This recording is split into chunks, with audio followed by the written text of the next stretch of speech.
ఇంకా బీహార్లో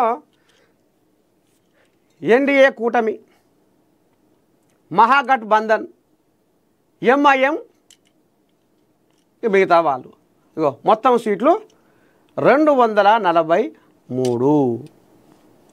మొత్తం సీట్లు 243. ఇగో బీజేపీకి 89, జేడీయూ 85.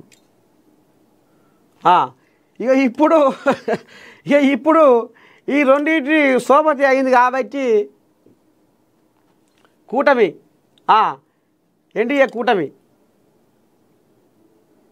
నితీష్ కుమార్ నేనే ముఖ్యమంత్రిని కావాలని కోల్యాకుంది. అట్టట ఉంటుంది. మీకంటే మాకు కొన్ని ఇంతో అంత ఎక్కువ వచ్చే ఇక ఈసారి మా కోల్యాగం పెడదాము అనే చర్చ నడుస్తుందట. నడిస్తే మరి ఈ కోల్యాగ ఊకుంటుందా? నితీష్ కుమార్ ఊకుంటాడా? పక్కకు జరిగితే కథ మళ్ళీ ఇంకో తీరుగా అవుతట్టుంది. ఎట్లా ఏంది ఏం కథ అనేది ఆలోచన. మళ్ళీ ఇంకోటి ఏంటంటే 100కి ముత్యం కేంద్రంలో మోడీకి సపోర్ట్ చేసిన కోల్యాగా నితీష్ కుమార్. మళ్ళీ ఆడ పట్టు తప్పది. అందుకనే ఎక్కువ 90% నితీష్ కుమార్కే ముఖ్యమంత్రి పగ్గాలు అప్పచెప్పే పోవడి కొడుతుంది. బీజేపీలో కూడా ఉన్నది. ఈసారి మా క్యాండిడేట్ని ముఖ్యమంత్రిని చేయాలని ఉన్నది మోదీ కడుపులా. కానీ మళ్ళా అక్కడ పార్లమెంటు సీటు, అది లోక్సభ సీట్లు ఉన్నాయి కదా, అందులో ఏమన్నా మళ్ళీ పుసుక్కుని ఏమన్నా కాడెత్తేస్తుందో ఏమో ఈ కోల్యాగా.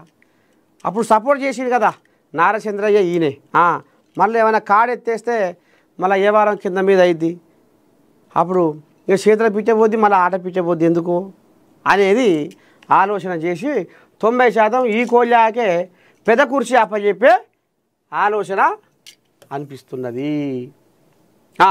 ఇక జనసురాజ్ అయితే మొత్తం జాడలేదు, పత్తలేదు, ఎక్కడ పోయిందో గాలికి.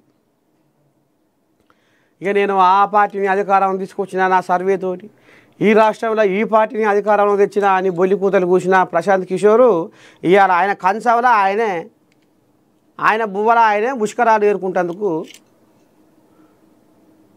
తీరువాటం కాలే, ముఖం నేలబడింది.